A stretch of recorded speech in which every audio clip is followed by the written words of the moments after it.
So ayan guys, nagkukupra na naman kami, patapos na. Ayan yung aking kapatid, nagsisiksik na kupra. Ang tawag sa amin ng kupra ay lukad.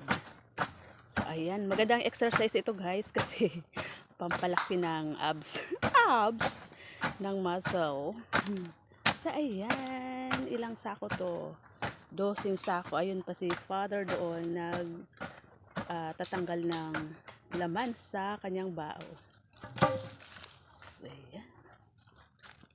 Diba? Ganun lang yun guys dito sa probinsya. Sino ba yung nakaka-relate dito guys? Ayan, hindi na kailangan. Dati hinahawakan namin yan. 2 tao yung naghahawak dyan sa sako. Ngayon, ito na yung panibagong technique ba? Sinasabit na lang dyan sa bakal.